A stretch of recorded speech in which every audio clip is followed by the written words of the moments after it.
고린도전서 10장 13절부터 14절 말씀. 아까 보니까 서울에서 온 지체도 있고 그러던데 여러분 하여튼 왔다 갔다 할 때도 안전하게 또 함께 누릴 때도 안전하게 그렇게 우리 공동체 생활하시면 되겠습니다.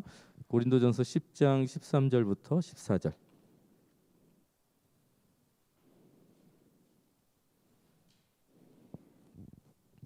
고린도전서 10장 13절 14절 두 절이니까요. 우리 한 목소리로 함께 읽겠습니다. 시작. 사람이 감당할 시험 밖에는 너희가 당한 것이 없나니 오직 하나님은 미쁘사 너희가 감당하지 못할 시험 당함을 허락하지 아니하시고 시험 당할 즈음에 또한 피할 길을 내사 너희로 능히 감당하게 하시느니라. 그런즉 내 사랑하는 자들아 우상 숭배하는 일을 피하라. 아멘. 우리 먼저 좀 서로 한번 인사할까요? 눈과 눈을 마주하고 옆에 지체들 누가 왔나 확인하시고 새해 복 많이 누리세요. 이렇게 한번 인사합시다. 새해 복 많이 누리세요. 네, 네 밝게 화목하게 새해 복 많이 누리세요. 여러분 올해 코로나로 인해서 민족 대이동이 거의 제한됐죠. 몇 명 모이는지 제가 잘 모르겠는데 여러분 정말 적게 지금 이동하고 있는 거예요.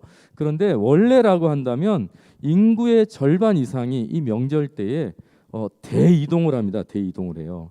근데 이게 며칠 사이에 일어나는 일이니까 정말 정말 한 나라가 막 훌렁훌렁 거리는 거죠.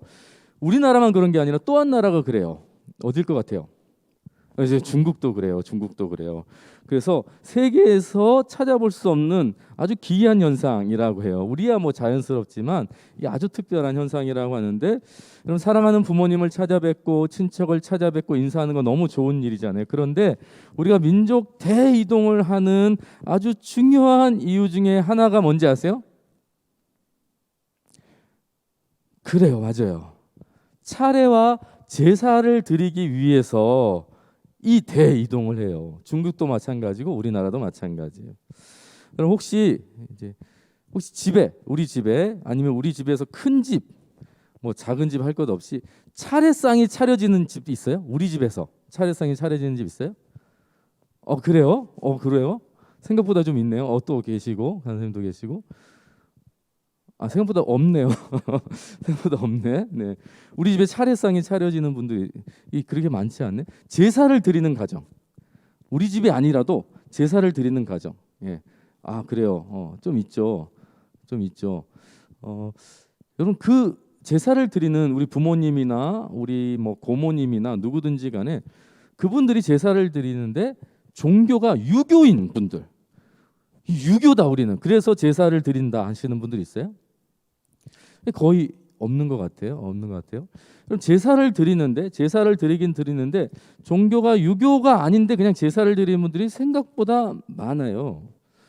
그럼 통계를 보면 종교란에 내가 유교라고 적는 분들은 2%도 안 된대요.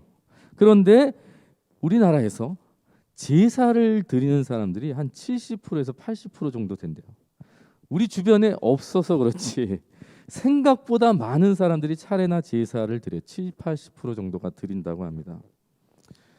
그럼 우리가 유교인이 아닌데 유교가 말하는 제사를 드리고 있다라고 하는 거예요. 그럼 한 청년이 저한테 물었어요. 목사님, 우리 집은 제사를 드리는데 제사를 안 드리고 절을 안 하면 부모님이 너무 힘들어하신다는 거예요. 자기 때문에. 자기 이제 교회를 다니니까 제사도 참여 안 하고 절도 안 하는데 그것 때문에 부모님 너무 힘들다는 거예요. 그렇다고 제가 한번 제사를 참여하고 절도 해봤는데 마음이 제가 너무 힘들어서 그것도 못 하겠어요라고 저한테 하소연을 했어요. 여러분 뭐라고 대답해 주실 것 같아요? 여러분 뭐라고 해줄 것 같아요? 제가 그 친구한테 내가 한번 이거에 관해서 한번 설교를 할 테니까 너가 꼭 그때 듣고 정리를 했으면 좋겠다라고 했는데 그 자매가 그만 설교하기 전에 시집을 가서 딴 교회로 그냥 떠나버렸어요. 그래서 이 설교를 제가 못 해줬어요. 네, 못 해줬어요. 좀 나름 한이 있어가지고 제사에 대해서 고심하는 청년들, 또 제사에 대해서 좀 궁금한 청년들, 이것에 대해서 좀 이야기하고 싶은 청년들을 위해서 오늘 메시지가 있어요. 오늘 설교는 명절 특집입니다. 그래서 여러분들이 꼭 기억하시고 정리하셔서 여러분들도 제사에 관해서 좀 이런 정립을 하셨으면 좋겠다라는 생각이 듭니다. 자, 오늘 먼저 여러분들 우상 숭배, 교회에서 특별히 성경에서 말하는 우상 숭배가 뭔지에 대해서 좀 여러분 확실하게 아셔야 되는데, 오늘 말씀 다시 한번 볼까요? 고린도전서 10장 13절 14절. 여러분 다시 한번 볼까요? 우리 자매님들이 먼저 한번 읽어봅시다. 13절만 자매들께서 먼저 한번 읽어봅시다. 시작.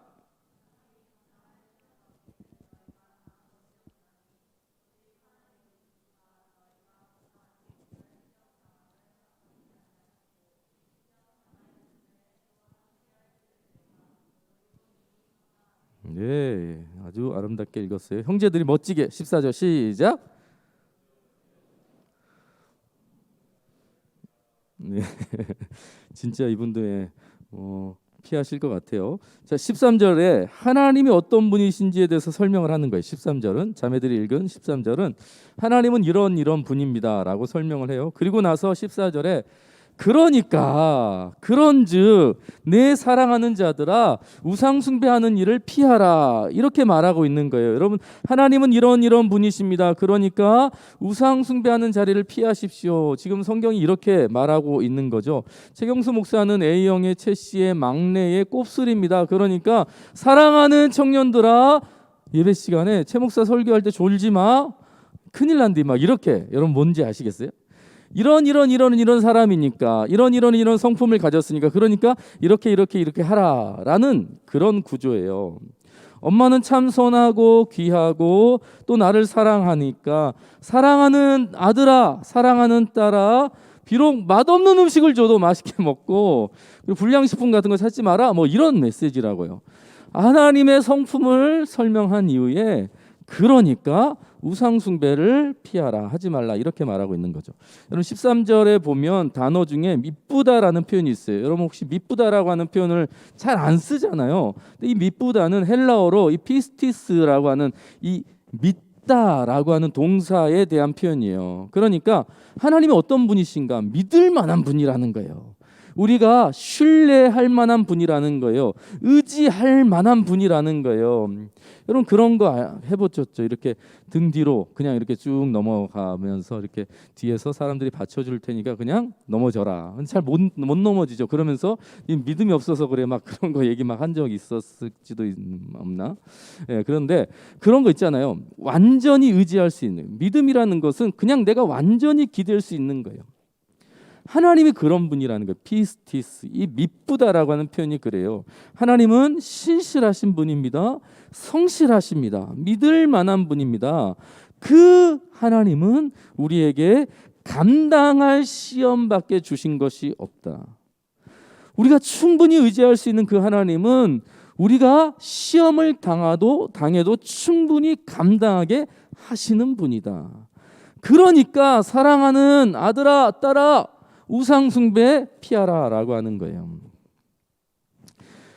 여러분 하나님의 자녀들은 굳이 우상 숭배할 필요가 없다는 이야기를 지금 하고 있는 거예요.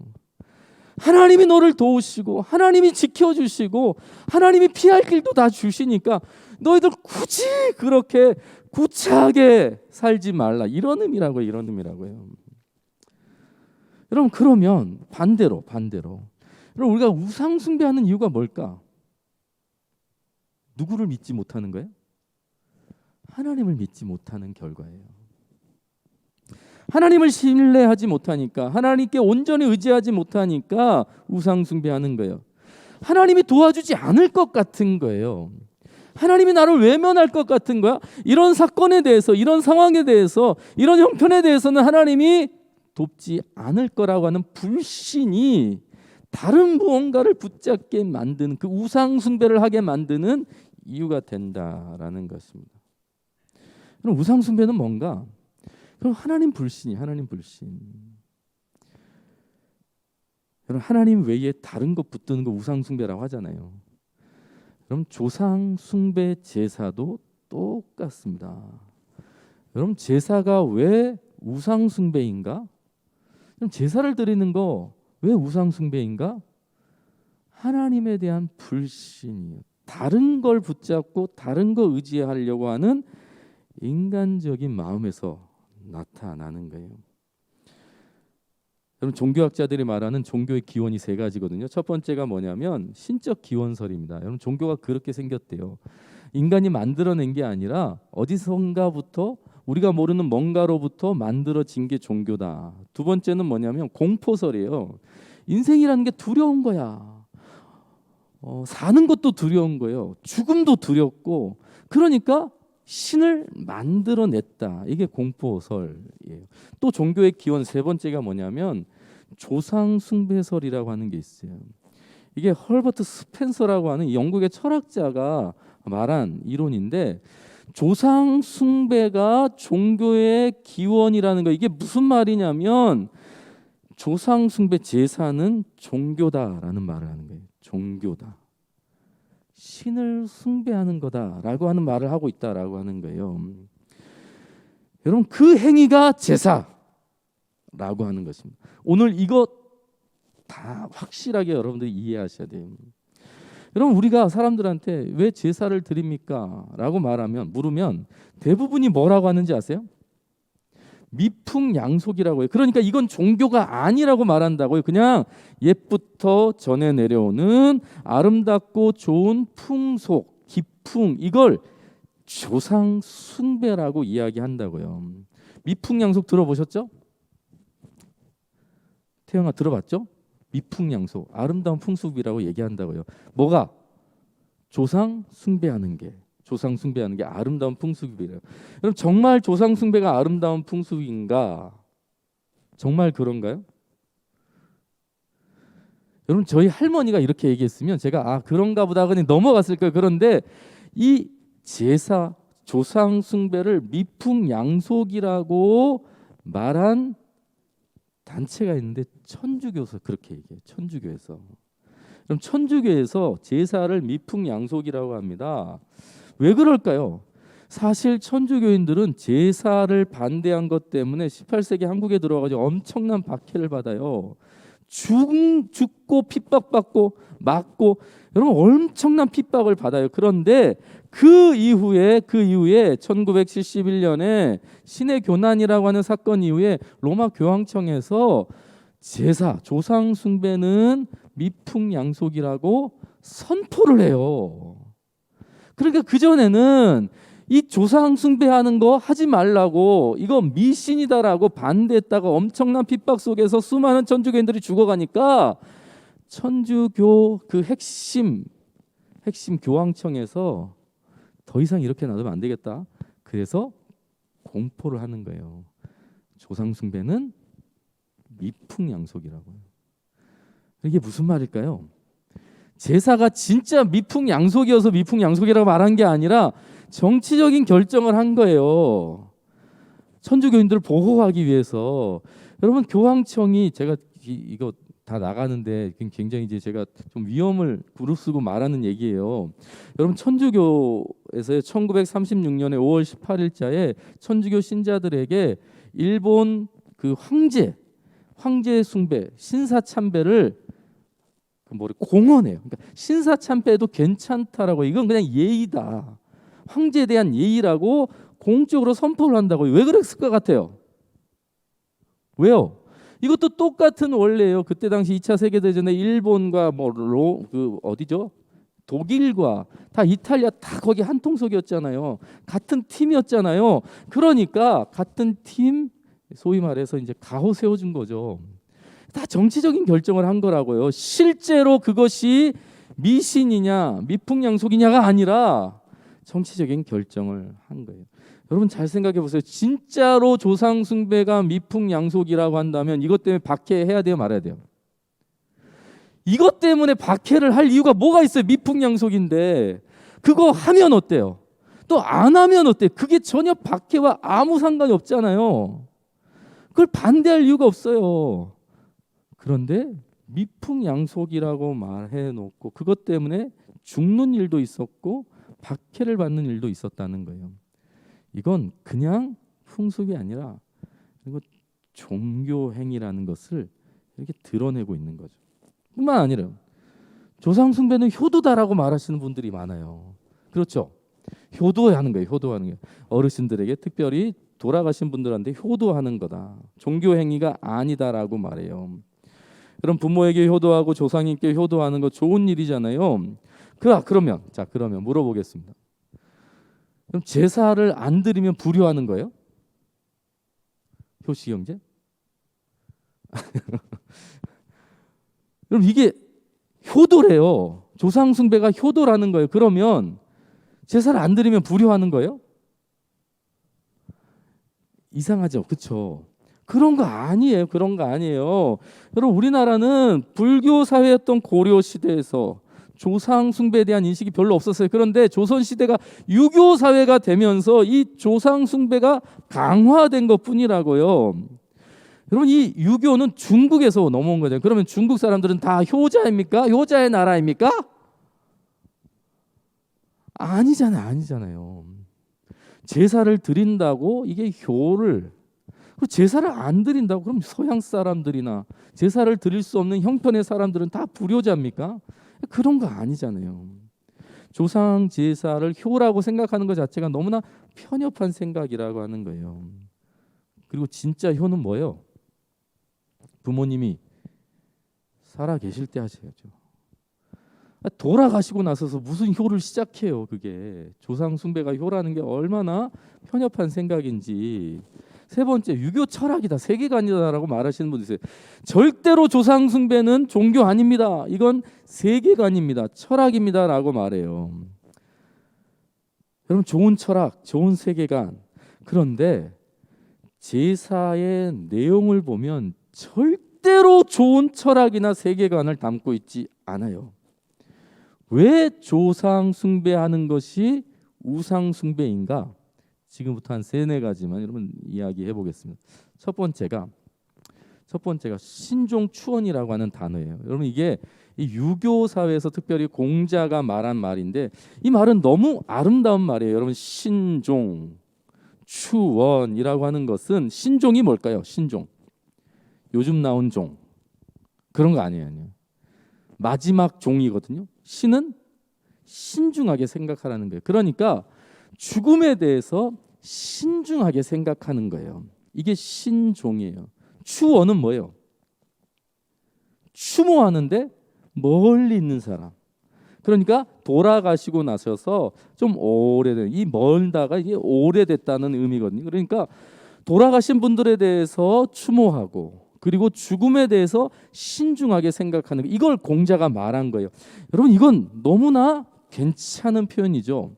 여러분 죽음이라고 하는 것은 우리가 알 수 없기 때문에 여러분 신중하게 생각하는 거예요. 그 죽음이 갑자기 돌아가셨든지 아니면 그 자살을 했든지 아니면 타살을 당했든지 어떤 죽음이든지 간에 인간의 영역 그 이상의 이기 때문에 신중하게 생각하는 건 바람직한 것 같아요.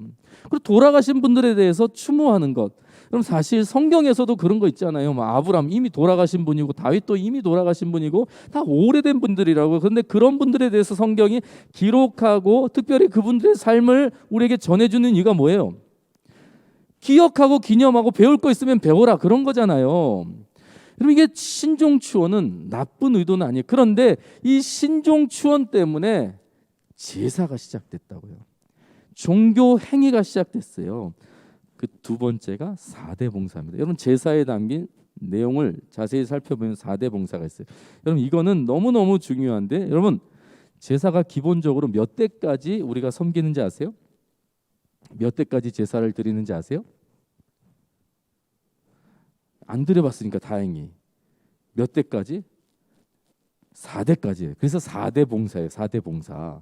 4대까지 제사를 드려요. 그래서 아버지, 그리고 할아버지, 그리고 은성아 또 누구지?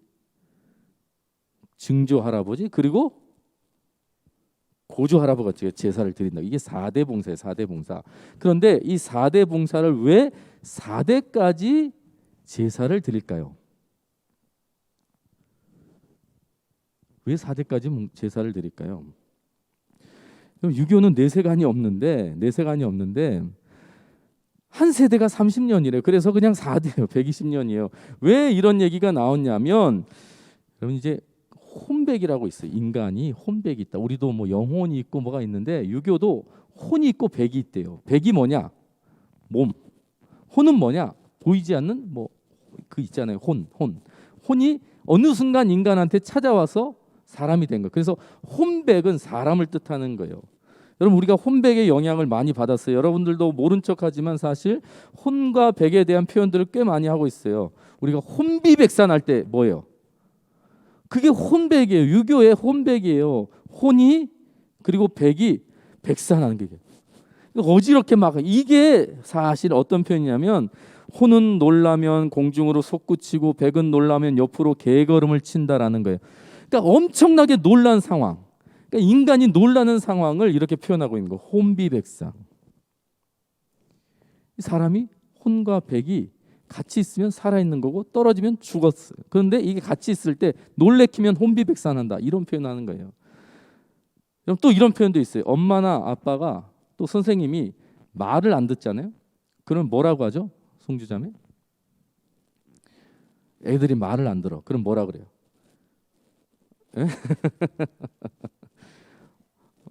혼내잖아요. 혼난다?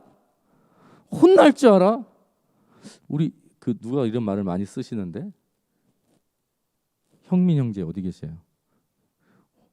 혼난다 막 그러잖아요. 계속 혼난다 하잖아요. 혼난다. 여러분 이게 그 혼이에요. 혼난다가 뭐예요? 혼을 빼버린다는 얘기예요. 엄청 무서운 말을 하는 거예요. 혼난다. 이게 네 안에 있는 혼을 빼버리겠다. 이게 그냥 표현이 아니라 무서운 말이에요. 혼을 빼버리겠다. 이런 말이라고요. 유교식 표현으로. 우리가 그거 쓰고 있잖아요. 어쨌든 인간이라고 하는 존재가 혼과 백으로 구성되어 있는데 죽으면 분리된다는 거예요. 그래서 죽으면 혼은 구천을 떠들고 그 백이라고 하는 것은 땅 속에 있는데 혼이 떠도는 시간이 세월이 120년이래요. 그래서 4대 봉사를 한다는 거예요. 혼이 살아있는 기간이 120년이래요. 왜 120년이냐고요? 몰라요. 그냥 그렇게 정해놨대요. 그 구천을 떠도는 기간이 120년이니까 그 120년 동안 살아있을 그 혼을 위해서 제사를 드린다는 거죠. 그래서 4대 봉사를 한대요. 4대 봉사를 한대요. 너무나 이해하려고 해도 이해할 수 없는 이야기들이 계속돼요. 여러분 신위라고 하는 게 있어요. 신위. 여러분 제사상 앞에 보면 술잔을 이렇게 해서 3번을 이렇게 땅에다 뿌립니다. 왜 뿌리는지 아세요? 누구를 깨우는 것 같아요? 땅에 잠들어 있는 백을 깨우는 거예요. 백을. 그리고 향을 막 피워요. 제사상 앞에서. 왜 향을 피울까요? 누구를 부를까요? 구천을 떠돌고 있는 혼을 부르는 거예요. 그러니까 제사가 단순히 무슨 미풍양속이니 아니면 또 뭐예요? 효도니 또는 뭐예요? 또 뭐라 그랬죠 제가? 철학이니 그렇게 말할 수 없어요. 이거는 신을 부르는 행위라고 밖에 표현할 수밖에 없다고요. 그럼 저도 할머니 집에서 자라서 제사를 많이 드려봤거든요. 제사를 많이 드려봤는데 할머니가 제사상을 딱 차려놓고 문을 활짝 열어놓고 그리고 불을 환히 켜놔요. 그리고 절대로 12시까지 제사상의 음식을 먹을 수가 없어요. 왜 그런지 아세요? 그날은 누가 먹어야 돼요? 혼백 불러온 조상 신들이 오셔가지고 그 음식을 먹어야 되기 때문에 절대로 손을 대지 못해요. 불은 왜 킬까요? 문을 왜 열어놓을까요? 누구와 찾아오라고? 혹시나 길을 못 찾아올까봐 문을 활짝 열어놓고 혹시나 못 볼까봐 불을 활짝 켜놓는다고 그래요. 그리고 그날 12시까지는 절대 먹을 수 없어요. 누가 먹어야 되니까? 조상신이 먹어야 되니까.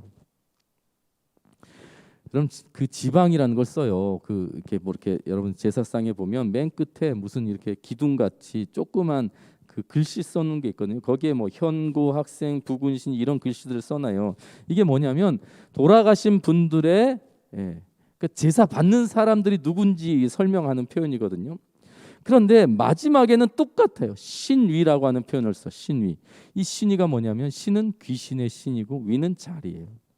그러니까 그 자리에 누가 앉는 거예요? 지금 불러온 조상 신들이 앉아서 음식을 먹는다라고 하는 거예요. 제사는 그냥 미풍양속이니 철학이니 여러분 효도가 아니라 죽은 신을 부르는 행위라고요. 죽은 신을 부르는 행위라고요. 청년들이요, 죽은 조상은 숭배 대상이 아니에요. 첫 번째, 구천을 떠도는 인간의 혼은 없습니다. 여러분, 성경에서 사람이 죽으면 어떻게 돼요?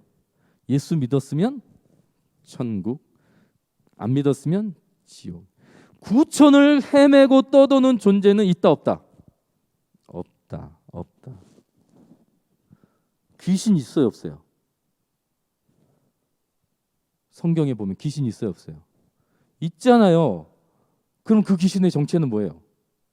구천을 떠도는 이런 귀신이 아니고요. 칼 물고 있는 그런 귀신이 아니고, 여러분 원래 하나님께서 창조하셨던 천사들이 타락한 존재가, 그러니까 영적인 존재가 귀신이에요.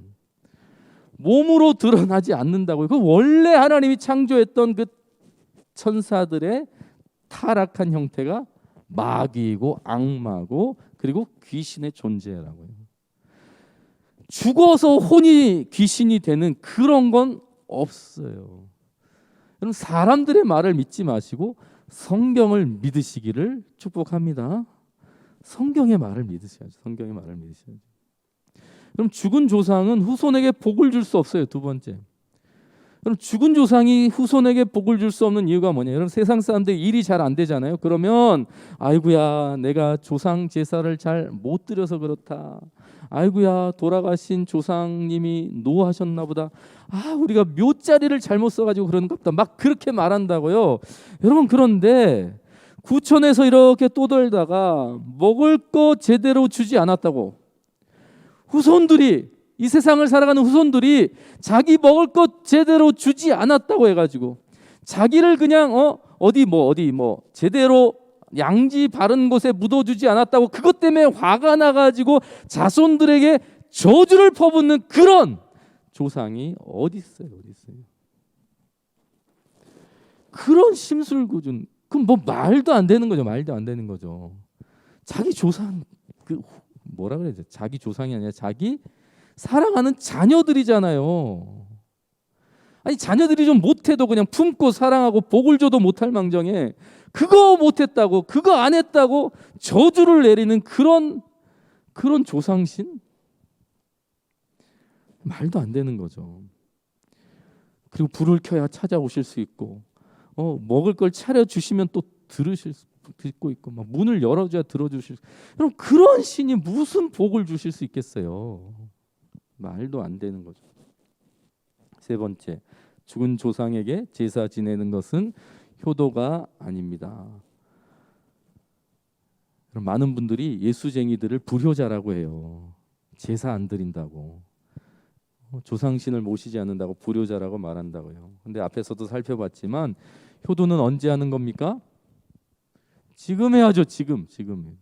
돌아가시고 나서 막 깍듯하게 술잔을 올리고, 살아계실 때 단 한 번도 그렇게 하지 않으셨던 분들이 그렇게 깍듯하게 술잔을 올리고, 밥상 한 번 제대로 대접하지 않았던 사람들이 돌아가시고 나서 밥상을 막 흐드러지게 차리고, 막 단 한 번도 태워주지 않았던 그 이렇게 엄청나게 긴 차 있잖아요. 그 뭐예요?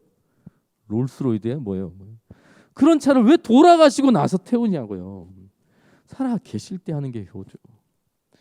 여러분 10계명에 보면 1계명부터 4계명까지는 하나님에 대함이고 5계명부터 10계명까지는 이웃에 대함이에요. 그런데 그 이웃에 대한 첫 번째 계명이 부모 공경입니다.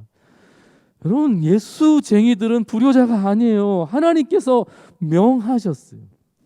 여러분 부모를 공경하는 것은 마치 하나님을 공경하는 것과 같다고 말씀하실 만큼 여러분 부모 공경은 너무나 중요한 하나님의 명령이에요. 명령.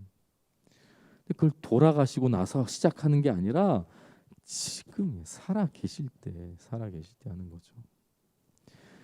출애굽기에도 그렇고 마태복음에도 그렇고 사도 바울도 똑같아요. 주 안에서 너희 부모에게 순종하라. 이것이 옳으니라. 여러분, 왜 돌아가신 다음에 왜 이렇게 조상 숭배에 목을 매겠어요? 결국 뭐 하려고? 내 소원 성취하려고. 내가 하고 싶은 거 좀 이뤄달라고. 복권 맞게 해달라는 거 아니겠어요? 이번 일만 좀 잘 되면 그게 다 인간의 욕심이죠. 그걸 위해서 조상신을 이용하고 있는 게 제사인 거예요. 여러분, 죽은 조상은 숭배의 대상이 될 수 없습니다. 십계명 1계명이 이렇게 기록했어요. 십계명 1계명. 너는 나 외에는 다른 신들을 내게 잊게 말지니라. 잘 들으세요. 너는 나 외에 다른 신들을 내게 잊게 말지니라. 잘 생각해 보세요. 너는 나 외에 다른 신들을 내게 잊게 말지니라. 무슨 말인 것 같아요? 지금 내 곁에 누가 계시다고요? 누가 함께하고 계시단 말이에요?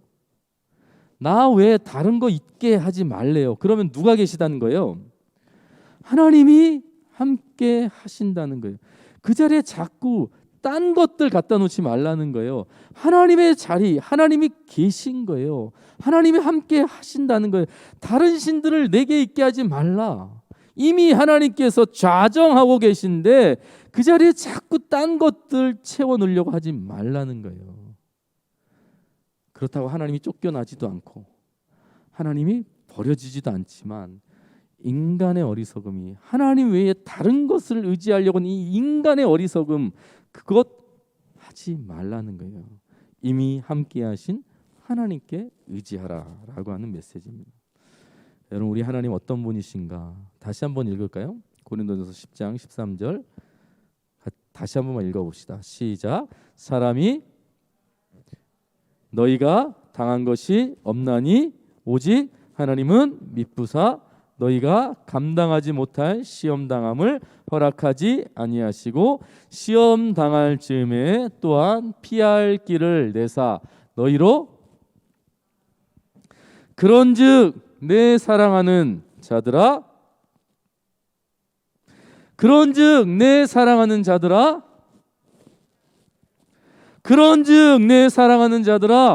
우상 숭배하는 일을 피하라. 여러분, 청년들이 이 땅을 살다 보면 별의별 일을 다 우리가 만나게 되죠. 우리가 감당할 수 없는 일들을 만나는 것 같기도 하고 너무나 어려운 일들, 눈물 나는 일들, 아픈 일들, 가정의 문제도 그렇고 직장의 문제도 마찬가지예요. 하나님이 안 도와주시는 것 같다라고 하는 느낌이 있지만 여러분의 느낌을 신뢰하지 마시고 하나님의 말씀을 신뢰하시기 바랍니다. 하나님의 말씀을 신뢰하세요. 하나님이 반드시 길을 열어주신대요. 하나님은 여러분들이 감당하지 못할 시험을 주시지 않는데요. 주신 적도 없대요. 하나님의 말씀을 믿으시고 여러분, 다른 것 의지하는 그런 어리석은 삶을 살지 않고 오직 하나님만 붙드셨으면 좋겠어요. 우리 부모님들이 또 우리 친척들이 제사를 드리는 이유가 여러분 마음이 너무 약해서 그런 거예요. 하나님을 모르기도 하지만 의지하고 싶은 거예요. 뭐든지 붙들고 싶은 거예요. 그런데 붙들 게 없는 거예요. 의지할 게 없는 거예요. 안타까운 거예요. 안타까운 거. 여러분, 우상 숭배하는 분들은 여러분 우리가 대적해야 될 분들이 아니라 돌봐줘야 돼요. 좀 붙들어줘야 돼요. 여러분들이 오히려 하나님으로 말미암아 좀 담대하셨으면 좋겠어요. 연약한 분들 앞에 당당히 서셨으면 좋겠어요. 여러분, 무엇이라도 붙들고 싶어하는 그 어린 사람들, 어린 분들을 여러분들이 오히려 더 잘 위로해 주시고 힘이 되어 주시고 여러분들이 축복하시고 여러분들이 응원해 주시고 예수 그리스도의 이름으로 그렇게 붙들어 주시기를 간절히 부탁을 드립니다. 우리 한번 찬양해 보겠어요. 제가 오늘 찬양을 두 곡을 준비했는데 아까 하나님 나라 그 찬양이 가슴에 참 많이 울렸어요. 그래서 이 찬양을 좀 선포하면서 우리 기도했으면 좋겠습니다. 좀 약한 자들을 위해서 기도했으면 좋겠어요. 우리 가운데도 충분히 그럴 수 있어요. 그럼 제가 부산에 처음 왔을 때 보니까 부산대 앞을 이렇게 지나가는데 저 깜짝 놀랐어요.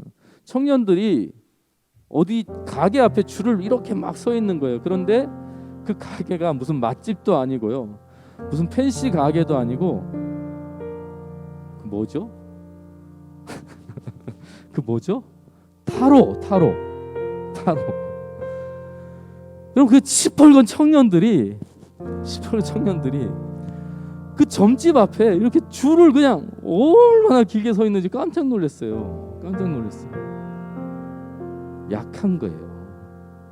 겉으로 봐서는 강해 보이고 아름답고 뭐든지 할 것 같은데 마음이 약한 거예요. 뭐든지 붙들고 싶은 거예요. 그럼 세상 사람들은 그렇다고요. 그런데 우리는 이미 하나님께서 함께하는 하나님의 자녀인 줄 믿습니다. 괜찮은 거예요. 그러면 시험 당할 때도, 그렇죠, 아픔이 있을 때도 반드시 하나님께서 길을 여신다니까요. 괜찮은 거예요. 하나님의 나라가 우리 가운데 이미 임했어요. 임하고 있는 게 아니라 예수 그리스도를 통해서 이미 이 땅에 임했다고. 우리는 그 하나님의 나라 백성이에요. 그분을 바라보면서 담대하게 우상 숭배 같은 그 구차한 일이 아니라 영광스러운 하나님 앞에서 자유하고 기뻐하고 그분이 주시는 은혜 앞에 넉넉히 살아가시기를 축복합니다. 우리